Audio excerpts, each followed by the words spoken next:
सौंदळा गाव गेल्या काही दिवसांपासून चर्चेत आहे व त्याला कारणही तसेच आहे.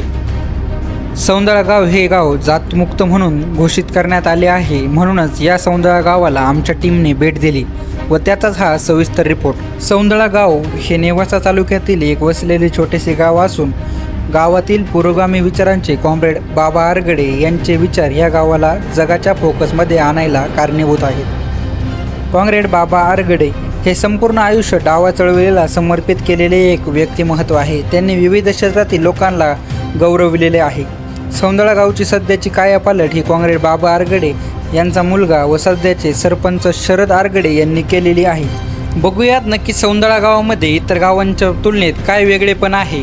सौंदळा गावात गावकऱ्यांच्या पिण्याच्या पाण्याची उत्तम सोय केली आहे. गावात ग्रामपंचायतीजवळ स्वच्छ पिण्याचे पाणी ॲरोमार्फत 5 रुपयांमध्ये 20 लिटर पुरवले जाते.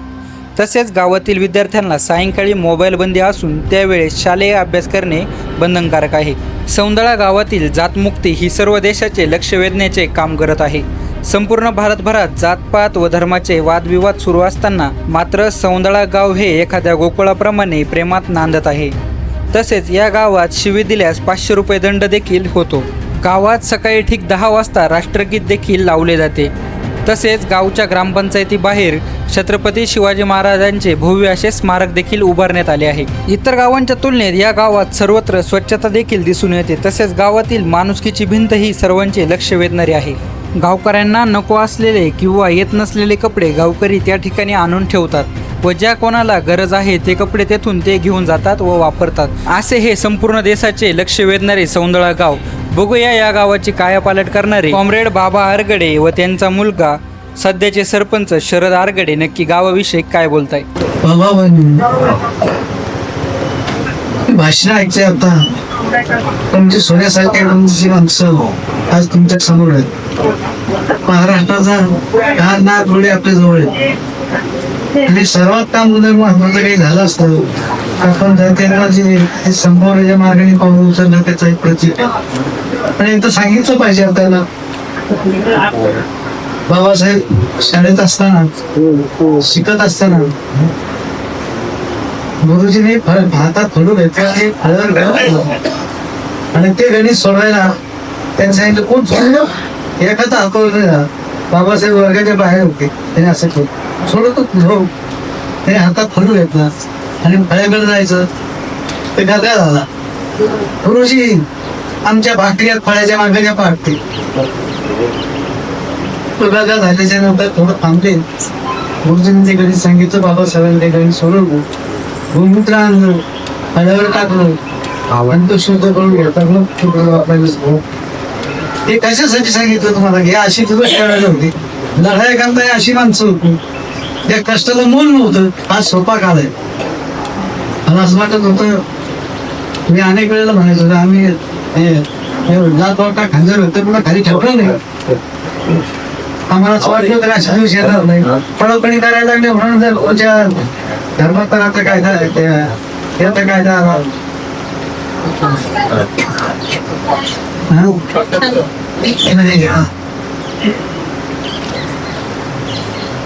धर्मांतराचा काय कायदा कशासाठी आला इकडे तिकडे लोक हे पडत होती काय त्या कायद्याचं नाव काय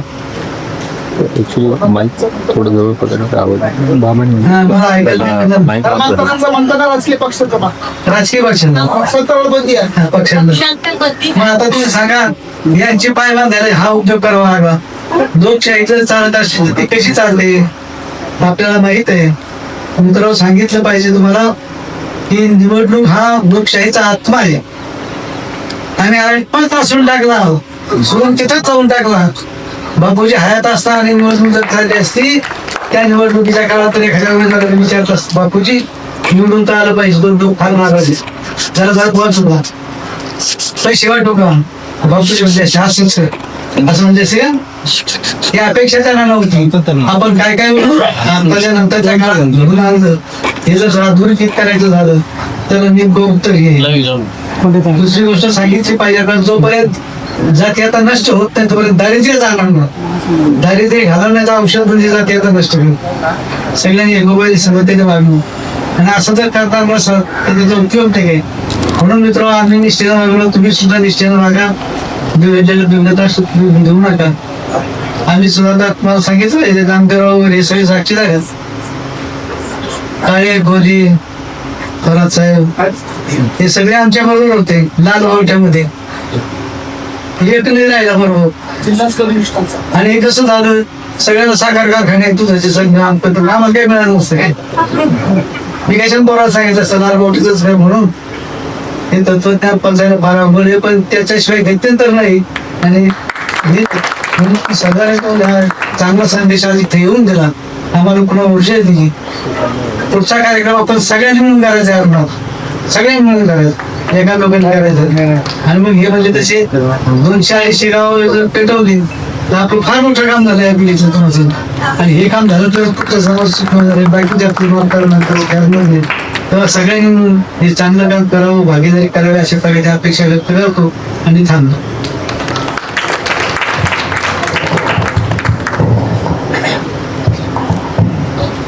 आज सौंदाळा गावामध्ये विविध संघटनांच्या माध्यमातून आपण या ठिकाणी सौंदाळा गावाला खऱ्या अर्थाने लढ म्हणा एक शाबासकीची थाप देण्यासाठी या ठिकाणी आला. आणि खरोखर अतिशय आनंद होतोय, कारण 5 फेब्रुवारीच्या दिवशी हा ठराव मी घेतला. ठराव घेण्याच्या पूर्वी किंवा घेतल्यानंतर मनामध्ये भीती होती की आपण हा निर्णय घेतलाय, पण खऱ्या अर्थाने आपल्याला याला काही साथ भेटेल का, निर्णय पुढे जाईल का. आणि तुमच्यासारख्या विद्वान मंडळींनी ज्यांनी हे परिवर्तन घडवण्यासाठी हयात घातली, अशा लोकांनी या ठिकाणी येणं म्हणजे खऱ्या अर्थाने आम्ही विद्येच्या पंढरीमध्ये आल्यासारखं आज आम्हाला वाटायला लागलं.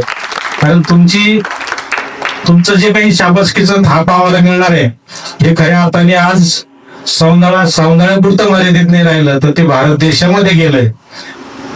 आणि हे छोटे छोटे कामं करत असताना कोणतीही गोष्ट अचानक होत नाही आणि त्याच्यासाठी सातत्य लागतं. जसं आम्ही काही निर्णय घेतले याच्यापूर्वी की आता सध्या सोशल मीडियावर तुम्ही बघता की श्रीगोंदा तालुक्यातली कोळगाव ग्रामपंचायतीने शिवेबंदीचा ऐतिहासिक ठराव घेतला. 2024 भारतातली पहिली ग्रामपंचायत आहे आमची की आम्ही शिवेबंदीचा ठराव घेतला. शिवी दिली तर 500 रुपये दंड. कारण काय होतं की छत्रपती शिवाजी महाराजांनी आपल्याला सांगितलं परश्री माते समान मानव. आपण ज्या आईच्या उदरामध्ये 9 महिने राहून जन्म घेतला त्या पवित्र देहाला आपण अपमानित करणं हे कुठेतरी चुकीचं होतं. आणि ज्या ठिकाणी दोघांचे वाद होतात तिथं आई नसते, बहीण नसते, तिचा काही संबंधही नसतो, शिव्या मात्र सगळ्या तिला दिल्या जातात. शिव्या देणारा कधी कानात शिवी देत नाही, तो आरडून ओरडून देतो. 10-5 जणांत अपमानित केलं जातं, हे चुकीचं होतं. आणि म्हणून आम्ही त्या ठिकाणी 500 रुपये दंड करायचा ठरवला. 500 रुपये दंड केल्यामुळे पोलीस स्टेशन पर्यंत वाद गेले नाही, पोलीस स्टेशन मध्ये गेले नाही म्हणून ते कोर्टात गेले नाही. आणि मग पैसा वाचला, वेळ वाचला आणि मानसिक त्रासही वाचला. अशा गोष्टीचा खरा उद्देश होता. तसंच आपण बघतो की एखाद्या महिलाचा पती ज्यावेळेस त्याचं निधन होतं त्या दिवसापासून तिचं अपमानित जीवन सुरू होतं. ज्या दिवशी त्याला अंत्यविधीच्या पूर्वी त्या महिलेचं कुंकू पुसलं जातं, जोडवे काढले जाते, बांगड्या फोडल्या जातात, मंगळसूत्र काढलं जातं. या गोष्टी देखील अपमानित करण्यासारख्या गोष्टी आहेत. म्हणून आम्ही ग्रामसभेमध्ये पूर्णपणे परवानगी देऊन टाकली की आपण यापुढे ज्या काही विधवा प्रथा आहेत त्या पाळायच्या नाही. त्यांनी चांगले दागदागिने घालावेत, कुंकू लावावं, मंगळसूत्र घालावं. आणि विधवा पुनर्विवाहाला देखील परवानगी दिली. एक विधवा पुनर्विवाह गाव ग्रामपंचायतच्या वतीने लावण्यात देखील आला. हे सगळं काम करत असताना मगाशी जसं तुम्ही जसं सांगितलं तर तुमच्या या यादीमधले मी कामं बघितली. 100% कामं आमच्याकडे सौंदाळा ग्रामपंचायतीमध्ये झाली. बाईंनी जसं सांगितलं नवरेबाई बाईंनी की हे सगळं गावामध्ये झालेलं आहे आणि खरंच झालेलं आहे. कारण ज्यावेळेस आम्ही ग्रामपंचायतीमध्ये काम करतो, विकास म्हणजे मोठमोठ्या इमारती बांधणं, रस्ते कॉन्क्रीट करणं किंवा बंदिस्त गटारी करणं, याला खऱ्या अर्थाने विकास म्हटलं जात नाही. आमचं म्हणणं आहे, रस्त्याला 2 खड्डे जास्त पडले तरी काही 2 पिढ्या वाया जाणार नाहीत, परंतु खऱ्या अर्थाने आज काळाची जी गरज आहे ते आपण केलं पाहिजे. म्हणून जातमुक्तीच्या दृष्टीने आम्ही हा निर्णय घेतला. निर्णय घेण्याच्या पूर्वी आम्ही दररोज सकाळी 10 वाजता लाऊडस्पीकरवर राष्ट्रगीत सुरू केलं. गीताचं महत्व लोकांना पटवून दिलं. कारण राष्ट्रगीत जरी 52 सेकंदाचं असलं, परंतु ज्यावेळेस राष्ट्रगीत सुरू होतो त्या स्पीकरचा आवाज जिथपर्यंत आवाज जातो, अगदी मजुरा शेतामध्ये काम करत असलं तरी ते सटवणार्थ उभे राहतात. आणि त्या 52 सेकंदापुरतं सर्वजण आपण भारतीय असतो, तो कुठल्याही जातीपातीचा नसतो. आणि आपण बघतो 26 जानेवारी आणि 15 ऑगस्ट तेवढ्याच वेळेस आपल्याला देशप्रेमाचा उद येतो. इतर वेळेस आपलं देशप्रेम हरवलेलं असतं, आपण इतर वेळेस जातीपातीमध्ये वाढलेला असतो. म्हणून सौंदळा गावामध्ये दररोज सकाळी 10 वाजता राष्ट्रगीत सुरू केलं. आपण बघितलं की ग्रामपंचायत समोर छत्रपती शिवाजी महाराजांचं अष्टमंडळ लावलेलं आहे आणि त्या 18 बिगर जातीला सोबत घेऊन छत्रपती शिवाजी महाराजांनी स्वराज्य उभं केलं. हे ती थीम कशासाठी तिथं उभी केली, तर त्याचं कारण असं आहे की खऱ्या पद्धतीने जर मोठं राष्ट्र तुम्हाला उभं करायचं असेल तर तुम्हाला जात पात ह्या सगळ्या हातभार करून एकत्र यावं लागेल, एकत्र लढावं लागेल, तेव्हा राष्ट्र उभं राहील. म्हणून खऱ्या अर्थाने ती थीम त्या ठिकाणी लावली. आणि ज्या दिवशी खऱ्या अर्थाने 5 फेब्रुवारीला आम्ही जातमुक्त गाव एवढे एकाच विषयावर विशेष ग्रामसभा बोलवली होती, त्या ग्रामसभेच्या 2 तास अगोदर या ठिकाणी रक्तदान शिबिर घेतलं. आमच्या तरुणांनी रक्तदान केलं आणि रक्तदान करायचा उद्देश हाच होता की क्रांतिसिंह भगतसिंग म्हणायचे, रक्त हिरवं भगवं असतं, ते फक्त लाल असतं.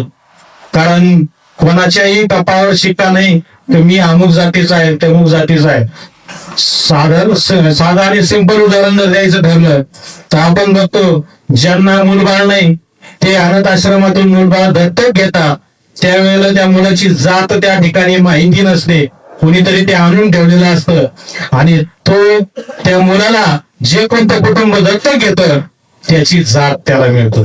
बरोबर आहे की नाही? म्हणजे जन्मापासून जी जात येते ती ठीक आहे, परंतु ती जात अशा पद्धतीने पण येते, चिटकते. खऱ्या अर्थाने तिची आपल्याला गरज आहे का, तर अजिबात नाही. खेड्यापाड्यामध्ये सर्व कुटुंब एकमेकांवर अवलंबून असतात. यांची जी काही आर्थिक गरज आहे हे सगळे एकमेकांवर अवलंबून असतात. अगदी उच्च जातीचे दलितांकडे जातात, दलितांचे इकडे यांच्याकडे कामाला येतात, सगळं व्यवस्थित चालू असतं. आणि ग्रामीण खेडे इथं खऱ्या अर्थाने लोकशाही पाहायला मिळते. हे सर्व एकमेकांमध्ये गुरफटलेले हे कुटुंब म्हणून राहतात, परंतु जेव्हा कधी निवडणुका लागतात तेव्हा अडचणी निर्माण व्हायला लागल्या. निवडणूक लढणारे किंवा राजकारण करणारे फुले शाहू आंबेडकर छत्रपती शिवाजी महाराज यांचे नाव घेतल्याशिवाय त्यांचे कधीही भाषण पूर्ण झालेले मी बघितले नाही, होतही नाही. परंतु त्यांचा विचार मात्र प्रत्यक्षात कुठे राबवलेला दिसत नाही. अतिशय खेदाची बाब आहे की या महाराष्ट्र शासनामध्ये जे मंत्री होता ते शपथ घेतात, मी धर्मनिरपेक्ष काम करेल, भेदभाव करणार नाही, आणि तेच सांगतात नाशिकच्या कुंभमेळ्यामध्ये अमुक समाजाने दुकानं लावायची नाही. म्हणजे भारतीय संविधानाला काळीमा फासायचं काम एका पद्धतीने चालू आहे आणि हा कलंक आहे, लोकशाहीचा अपमान आहे. हा कुठेतरी होऊ नये आणि हे परिवर्तन खऱ्या अर्थाने आपण आता स्वीकारलं पाहिजे. जातपात याच्या पलीकडे आपण माणूस म्हणून बघितलं पाहिजे. भारतीय संस्कृती त्या मानाने खूप चांगली आहे. आपण बघतो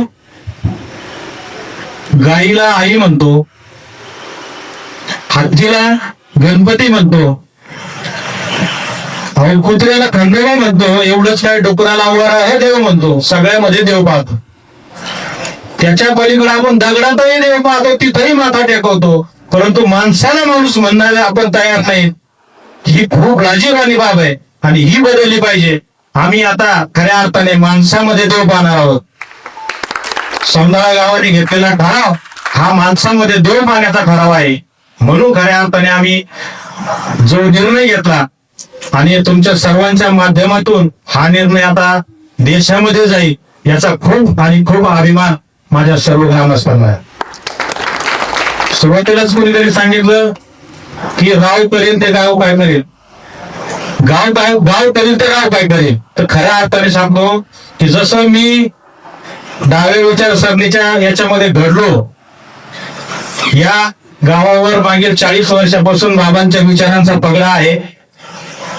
मी लहानपणापासून त्या विचारात वाढलो. मी एवढा नशिबान आहे की निळूभाऊ फुले सारखे घरी मुक्कामी राहिले. बाबा आढाव असतील, श्रीराम लागू असतील, सदाशिव अमरापूरकर असतील, व्यंकटांना रणधीर असतील, बाबा आढाव सारखे हे सगळे लोक, नरेंद्र दाभोळकर असतील, गोविंद पानसरे असतील, या सर्वांना मला अतिशय जवळून पाहण्याचा योग आला. अण्णा भाऊ साठे इथं पाठीमागं जे आता इमानपूरचा तिथं आमचा वचना वाडा होता, अण्णा भाऊ साठे तिथं मुक्कामी राहिलेले. इतकं सगळं या गोष्टी जवळून बघायला अनुभवायला मिळाल्या आणि त्याच्यामुळं खऱ्या अर्थाने हा निर्णय झाला. कॉम्रेड गोविंद पानसरे सांगायचे की एखादा टणक लाकूड जर असेल आणि त्याला जर फोडायचं असेल तर त्याला 50, 60, 100 घाव घालावे लागतात. पण शेवटचा जेव्हा घाव पडतो तेव्हा ते फुटतं. म्हणजे याचा अर्थ ते शेवटच्या घावाने फुटलेलं नसतं, त्याला वारंवार जे सतत 100-200 घाव घातले त्याने फुटलेलं असतं. त्याच्यासाठी कोणताही उपक्रम जो आहे तो आपल्याला त्याला सातत्य ठेवावं लागेल, तेव्हा तो पूर्ण झालेला असतो. आणि तुमच्या माध्यमातून हे सगळ्या गोष्टी आता साध्य होणार आहेत. याला या बाबतीमध्ये खरंच अर्थाने तुम्ही मगाशी जसं सांगितलं सौंदळा जिंदाबाद, मला खरोखर सांगतो इतका मोठा अभिमान मला निर्माण झाला. कारण या गावाने मागील 15-20 वर्षापासून मला नेतृत्व करायची संधी दिली. ही जी ताकद आहे, आज तर गावामध्ये लग्न असल्या कारणाने गर्दी कमी दिसते, परंतु यांच्यामुळे हे शक्य झालं. गावामध्ये सर्वांनी हा विचार समजून घेतला आणि माणूस म्हणून जगण्याची जी कला आहे ती खऱ्या पद्धतीने आत्मसात करण्याचं ठरवलं. हाच धर्म आणि माणुसकी हीच जात या ठिकाणी खऱ्या अर्थाने आम्ही अवलंबली. आणि आपल्या सर्वांच्या माध्यमातून मगाशी साहेब तुम्ही जसं सांगितलं तुमच्या ज्या काही कल्पना या ठिकाणी मांडल्या त्या सर्व बाबतीमध्ये आम्ही सगळ्यात पुढे झेंडा घेऊन उभा असेल सौंदळा गाव, असा मी शब्द या ठिकाणी देतो आणि थांबतो. जय हिंद, जय महाराष्ट्र.